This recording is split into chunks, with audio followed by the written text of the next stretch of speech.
নমস্কার বন্ধুরা, কেমন আছেন আপনারা সবাই? আশা করি সবাই খুব ভালো আছেন। আমিও খুব ভালো আছি। আমার নতুন একটা ভিডিওতে আপনাদের স্বাগতম। আমি চিকেন মুরগ কোরমা বানিয়েছিলাম, সেটা রেসিপিটা নিয়ে আপনাদের কাছে চলে এলাম।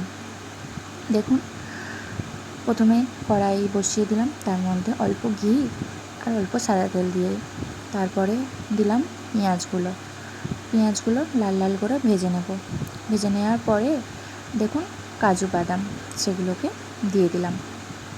ভালো করে লাল লাল করে ভেজে নেওয়ার পরে আপনারা একটা পাত্রে তুলে নেবেন। দেখুন, আমি ভালো করে লাল লাল করে ভাজবেন, কিন্তু বাদামগুলো লাল লাল করে ভাজবেন। সুন্দর করে লাল লাল করে ভাজার পরে আমি তুলে নিলাম একটা পাত্রে। তারপরে ওই কড়ার মধ্যেই ওই তেলেতেই গোটা গরম মশলা দিয়ে দেবেন। গোটা গরম মশলা যেমন দালচিনি, লবঙ্গ, এলাচ এইসব দেখুন আমিও দিয়ে দিয়েছি। তারপরে ধুয়ে রাখা মাংসগুলোকে এক এক করে দিয়ে দেবেন, হালকা নেড়ে চেড়ে নেবেন। আপনারা চাইলে নাও ভাজতে পারেন, কিন্তু আমি একটু অল্প ভেজে নিয়েছিলাম। তারপরে দেখুন আদা রসুন দিয়ে দিলাম। তারপরে আদা রসুন দিয়ে ভালো করে নাড়িয়ে চাড়িয়ে অল্প একটু কষানোর পর চাপা দিয়ে রেখে দিয়েছিলাম। 2 মিনিট পরে খুলে ফাটানো টক দইটায় দিয়ে দিয়েছিলাম। টক দই 100 গ্রামের মতন টক দই ফাটানো নিয়ে দিয়ে দিয়েছিলাম। দিয়ে ভালো করে নাড়িয়ে চাড়িয়ে আপনারা 15 মিনিট চাপা দিয়ে রেখে দেবেন। দেখুন ভালো করে চাড়ানোর পরে 15 মিনিট ভালো করে চাপা দিয়ে দেবেন। দেখুন টকবক করে ফুটবে, কী সুন্দর তেল ছেড়ে দেবে। দেখুন ফুটতে শুরু করে দিয়েছে। এরপরে চাপা দিয়ে দিলাম। চাপা দিয়ে দেওয়ার পরে 15 মিনিট আপনারা চাপা দিয়ে রেখে দেবেন।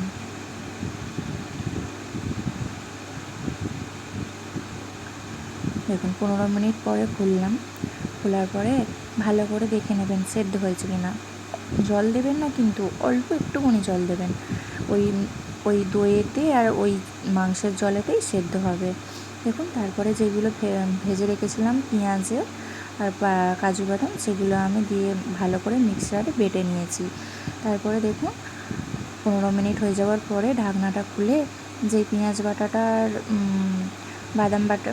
আর বাদামটা বেটে রেখেছিলাম সেটা দিয়ে দিলাম।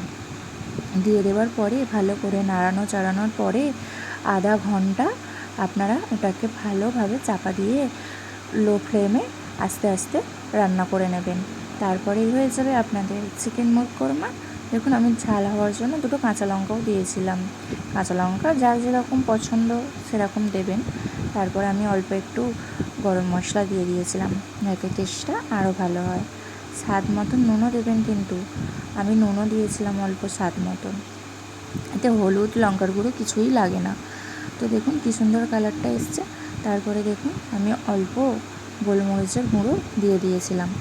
গোলমরিচের গুঁড়ো দেওয়ার পর ভালো করে চাড়ানো করে দেখুন আমার রেডি চিকেন মুরগ কোরমা। দেখুন তারপরে আমি একটা পাত্রে তুলে নিলাম।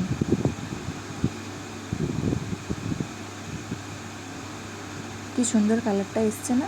দেখুন একটা পাত্রে তুলে নিলাম, তার উপর থেকে অল্প একটু ঘি দিয়ে দিলাম। তারপরে একটু সাজানোর জন্য ওতে হালকা বেরেস্তা, অল্প একটু ধনেপাতা, একটা কাঁচা লঙ্কা আর উপর দিয়ে গোলমরিচের গুঁড়ো আমি ছড়িয়ে দিয়েছি। দেখুন কি সুন্দর দেখতে লাগছে না? তো দেখুন আমার রেসিপি তৈরি চিকেন মুরগ কোরমা। তো আপনারাও বানিয়ে দেখবেন কেমন লাগে, কমেন্ট করে জানাবেন কিন্তু। তো ফেসবুক থেকে দেখে থাকলে একটা ফলো, আর ইউটিউবে দেখে থাকলে একটা সাবস্ক্রাইব করে দেবেন। ভালো থাকবেন, সুস্থ থাকবেন। Bye bye.